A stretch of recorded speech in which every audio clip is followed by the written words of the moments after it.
Koro jopuonjre duto mag klas 8 manoyudo duoko mag odiochieng' ma kawuono ibiro tiek yierenegi sikunde mag sekondar kachopo tarik 16 Januari higa manyien. Maendi ne oyangi kod jatend migawo mar somo e kinde golo duoko. Migawo no yango ni jopuonjre duto dhi donje sekondar kaka Judith Omondi leronwa. Yiero mar sikunde mag sekondar ne jopuonjre ma oyudo duoko gi odiochieng' ma kawuono biro rumo ayanga tarik 16 mar Januari higa manyien. Bang' ma japuonjre ka japuonjre biro bedo ka ong'eyo skul mar sekondar ma obiro riworego.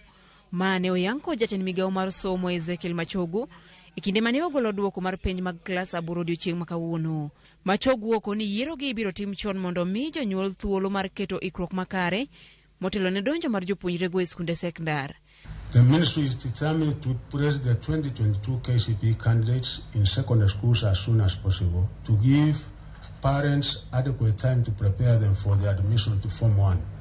The actual Form 1 selection exercise for all categories of schools will be concluded on January 16, 2023. Jopuonjre duto moheo milion 1.2 mane otimo penj mar klas 8 biro riwore kod skunde sekondar higa manyien.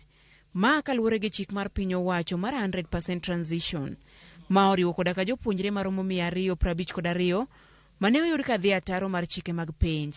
Jopuonjre gi ne oyudo nono e somo mane ok giluwie chik, kata kamano giduto gibiro riwore kod skunde sekondar bang' ka osemigi duoko mar penj mamoko mane ok ong'ad oko.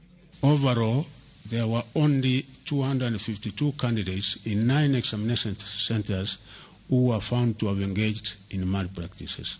These candidates have been scored 0 in the subjects where they engaged in such malpractices. Nonetheless, the affected candidates' overall mark will be computed as the mark awarded in the affected subject. The candidates will receive their examination results and will transition to secondary school. This is in the spirit of the 100% transition policy. Machogu bende osiemo jonyuol machano kano jopuonjre dala ma ok oriwore kod secondary school. Okoni jopuonjre duto winjo dhi e skund sekondar ma ok oleo. There should be no case of any parent or guardian keeping their children at home when admission to Form 1 are opened up, as this is against the constitutional requirement. Jatend piny William Ruto bende okoni giseketo ikruok makare mar rwako jopuonjre go e sekondar. Jopuonjre gi biro riwore kod skunde sekondar chak dwe mar 2 bang' ka skunde oseyaw ayanga. Higano manyien bende ma kalenda mar somo dokie wang'e bang' ka coronavirus norucho kalenda mar somo e pachoka. Elimu Achiel Machogu.